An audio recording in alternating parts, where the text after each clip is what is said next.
दोस्तों, एक सवाल।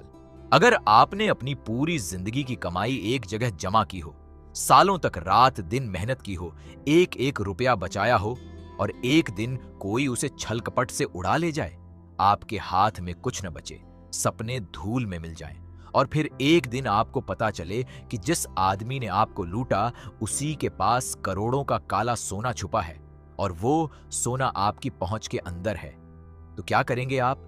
यही सवाल है प्रोजेक्ट वाई का, एक 2026 में रिलीज हुई south Korean neo-nor crime drama, जो दो ऐसी औरतों की कहानी है जो जिंदगी के सबसे निचले पायदान से उठकर उस आदमी से अपना हिसाब लेने निकलती हैं जिसने उन्हें तबाह किया था। कहानी शुरू होती है सोल के गैंगनाम से। वो गैंगनाम जो दुनिया को चमकता दमकता दिखता है, लेकिन जिसके अंधेरे कोनों में एक ऐसी दुनिया है जहां लोग रोज जीने के लिए लड़ते हैं। उस दुनिया में रहती थीं दो बचपन की दोस्त, मीसन और दो क्योंग। मीसन का असली नाम यून मीसन था। हन सोही ने यह किरदार निभाया। दिन में वो एक छोटी सी फ्लावर शॉप चलाती थी, ताजे फूलों से भरी एक छोटी सी दुकान जो उसके सपनों की झलक थी। लेकिन रात में वो गैंगनाम के एंटरटेनमेंट डिस्ट्रिक्ट में काम करती थी, उस दुनिया में जहां रोशनी तो बहुत होती है लेकिन इज्जत बहुत कम। डोक्युंग का पूरा नाम ली डोक्युंग था। जॉन जोंग सियो ने यह किरदार जिया। डोक्युंग थोड़ी अलग थी मीसन से, ज्यादा बोल्ड, ज्यादा रिस्क लेने वाली, थोड़ी ज्यादा बेफिक्र। लेकिन दोनों में एक बात एक जैसी थी, दोनों इस जिंदगी से निकलना चाहती थीं। दोनों का एक साझा सपना था। वो सपना था एक साथ एक जगह चली जाना, सोल छोड़ना, गैंगनम छोड़ना, यह एंटरटेनमेंट डिस्ट्रिक्ट छोड़ना और एक छोटी सी जगह पर अपना एक फ्लावर शॉप खोलना। बस फूल बेचना, शांत जिंदगी जीना, किसी से कोई डर नहीं। इस सपने के लिए दोनों ने सालों तक हर रात काम किया, एक एक वन बचाया। थकान होती थी, तकलीफ होती थी, लेकिन वो सपना उन्हें आगे खींचता रहा। धीरे धीरे उनके पास एक बड़ी रकम जमा हो गई, करोड़ों वॉन। वो रकम जो उनकी आजादी का टिकट थी। और फिर एक दिन, वो दिन जो सब कुछ तोड़ देता है, एक रियल एस्टेट स्कैमर आया। उसने मीसन और डोक्युंग को एक प्रॉपर्टी डील का झांसा दिया, बड़े रिटर्न्स का प्रॉमिस किया, फेक डॉक्यूमेंट्स दिखाए, एक ऐसी स्कीम में फंसाया जो बाहर से बहुत रियल लगती थी। दोनों ने उस पर भरोसा किया और अपनी सारी जमा पूंजी उसमें लगा दी और एक रात के अंदर सब कुछ गायब हो गया। वो स्कैमर गायब, पैसे गायब, सपना गायब, दोनों के हाथ में कुछ नहीं बचा। वो रकम जो सालों की मेहनत से जमा हुई थी, एक झटके में उड़ गई। मीसन और दो क्योंग उस रात टूट गईं, लेकिन जैसे जैसे उन्होंने उस स्कैमर के बारे में पता लगाना शुरू किया, एक नाम सामने आया, ब्लैक जैक, असली नाम सीईओ टोसा। किम सोंग चोल ने यह विलेन का किरदार निभाया। ब्लैक जैक गैंगनम के अंडरवर्ल्ड का सबसे ताकतवर आदमी था। वो रियल एस्टेट स्कैमर जिसने मीसन और डो क्यूंग को लूटा था, वो ब्लैक जैक का आदमी था, उसके नेटवर्क का हिस्सा था। और सिर्फ यही नहीं, ब्लैक जैक ने हुआजुंग मार्केट के कई छोटे बिजनेस ओनर्स को भी इसी तरह लूटा था। बहुत सारे लोगों की मेहनत, बहुत सारे सपने, सब कुछ ब्लैक जैक के खाते में। ब्लैक जैक एक ऑब्सेसिव और डेंजरस आदमी था। उसका एक अजीब तरीका था। वो टार पिट्स यानी काले तारकोल के गड्ढे बनाता था। जो लोग उसके रास्ते में आते, जो लोग उसके सीक्रेट्स जानते, उनका अंत उस टार पिट में होता था।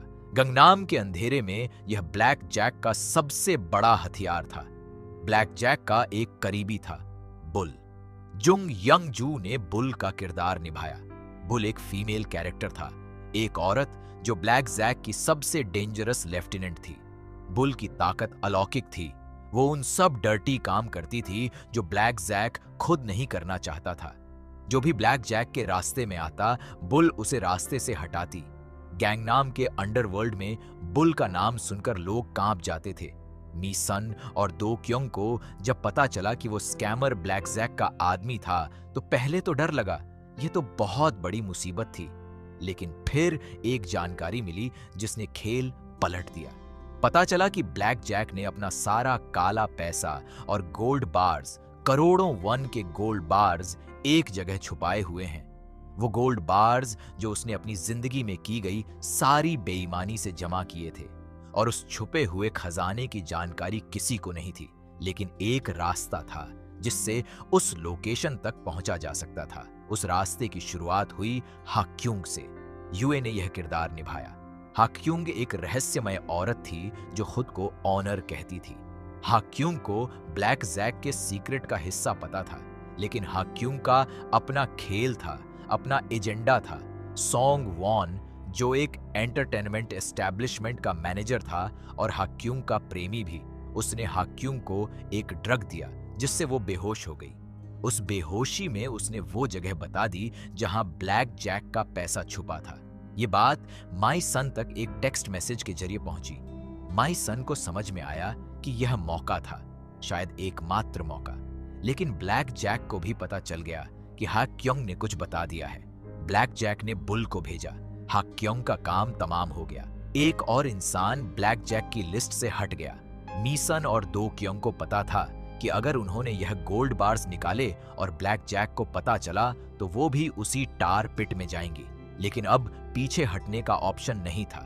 सपना जो था वो ब्लैक जैक ने छीन लिया था। अब या तो उससे वापस लो या जिंदगी भर उस गड्ढे में रहो। इस पूरी कहानी में एक और किरदार था जो डो क्यूंग की जिंदगी का सबसे दर्दनाक हिस्सा था। उसकी मां चोई गायंग। किम शिन रोक ने यह किरदार निभाया। गायंग एंटरटेनमेंट डिस्ट्रिक्ट की एक लेजेंड थी, एक ऐसी औरत जिसका पूरा रंग बिरंगा पास्ट था। लेकिन डो क्योंग और उसकी मां का रिश्ता बहुत कॉम्प्लिकेटेड था। गायंग ने कभी डो क्योंग को वो प्यार नहीं दिया जो एक मां देती है। डो क्योंग को बचपन से लगता था कि उसकी मां ने उसे अबैंडन किया। जब डो क्योंग को ब्लैक जैक के खिलाफ लड़ाई में गायंग की जरूरत पड़ी, जब उसे लगा कि शायद मां इस बार साथ होगी, गायंग ने एक बार फिर उसे निराश किया। उसने डो क्योंग को छोड़ दिया और गोल्ड बार्स लेकर भाग गई। ये एक बेटी के लिए सबसे बड़ा धोखा था, अपनी मां का धोखा। लेकिन डो क्योंग यहां टूटी नहीं। उसने इस दर्द को अपनी ताकत बना लिया। ब्लैक जैक की दुनिया में एक और सब प्लॉट था। ली हान वुक, एक बास्केटबॉल प्लेयर जो ब्लैक जैक और उसके कोच के मैच फिक्सिंग स्कीम का शिकार था। हान वुक एक टैलेंटेड प्लेयर था, लेकिन उसे जानबूझकर अपनी स्किल्स नहीं दिखाने दी जाती थी। ब्लैक जैक का खेल था। मीसन ने हान वू से बात की, उसे समझाया, उसे कन्विंस किया कि अपनी असली काबिलियत दिखाओ, ब्लैक जैक को अनॉय करो। हानवुक ने ऐसा किया और उसकी टीम जीती। ब्लैक जैक का एक और कंट्रोल टूटा। इसी तरह एक जापानीज एम्बेसडर भी था जिसका गायंग के साथ एक सीक्रेट था, ड्रग्स और अफेयर। मीसन और डो क्यूंग ने उस वीडियो को लेवरेज की तरह इस्तेमाल किया, जापान के रास्ते भागने में मदद मांगी। यह एक चेन थी जिसमें हर कड़ी ब्लैक जैक की पावर को कमजोर कर रही थी। एक किरदार था सियोक गू। ली जे क्यून ने यह रोल किया। सियोक गू एक ऐसा इंसान था जो मीसन और डो क्यूंग के प्लान्स में बार बार टांग अड़ाता था, कभी जानबूझकर, कभी अनजाने में। सिगरेट पीते वक्त फिल्टर तोड़कर थूकने की उसकी हैबिट उसकी पहचान बन गई थी। सियोक गू ने गोल्ड बार्स निकाल लिए और एक एंटरटेनमेंट एस्टैब्लिशमेंट में जाकर छुप गया। बुल वहां आई, कॉन्फ्रंटेशन हुई। सियोक गू का एकील्स टेंडन टूट गया और वो हॉस्पिटल पहुंच गया। लेकिन अंत में वो भी गोल्ड बार्स के एक हिस्से का हकदार बना। फिल्म का फाइनल एक्ट वो था जब सब कुछ एक साथ बिखरने लगा। ब्लैक जैक का नेटवर्क टूट रहा था। उसके हर साइड का हर आदमी किसी न किसी तरफ फेल हो रहा था। बुल, जो उसकी सबसे ताकतवर हथियार थी, वो दो क्यूंग के पीछे थी। बुल और दो क्यूंग का कॉन्फ्रंटेशन हुआ, एक ऐसा क्लैश जो ब्रूटल था, इंटेंस था। दो क्यूंग मार खाई लेकिन वो उठी।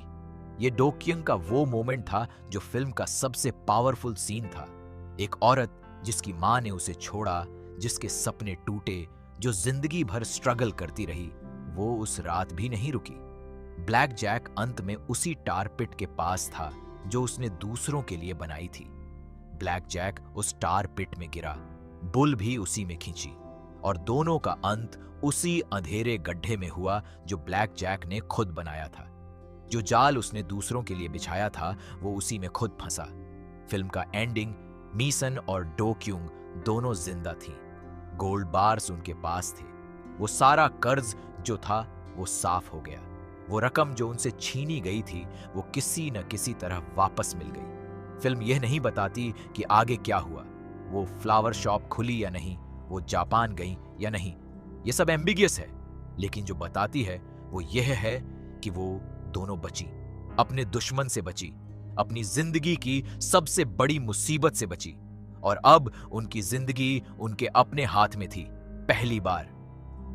Project Y South Korean cinema की उस ट्रेडिशन को आगे ले जाती है जहां फीमेल प्रोटैगनिस्ट वीक नहीं होती, वो सरवाइव नहीं करती बल्कि फाइट करती हैं। हन सो ही और जॉन जोंगसियो की केमिस्ट्री इस फिल्म की सबसे बड़ी ताकत थी।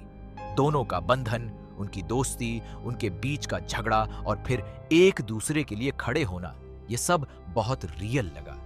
ये फिल्म थिएटर में शुरुआत में ज्यादा चली नहीं, लेकिन जब नेटफ्लिक्स पर आई तो नंबर 1 बन गई। लाखों लोगों ने देखा, प्यार दिया। ये कहानी उन सब लोगों की है जो बहुत मेहनत करते हैं, लेकिन दुनिया उन्हें बार बार धोखा देती है, और जो फिर भी उठते हैं, लड़ते हैं और अपनी जिंदगी वापस लेते हैं। दोस्तों, अगर यह वीडियो आपको अच्छी लगी तो लाइक जरूर करें, चैनल को सब्सक्राइब करें और बेल आइकन दबाना बिल्कुल मत भूलना, ताकि ऐसी और कहानियां आप तक सबसे पहले पहुंचती रहें।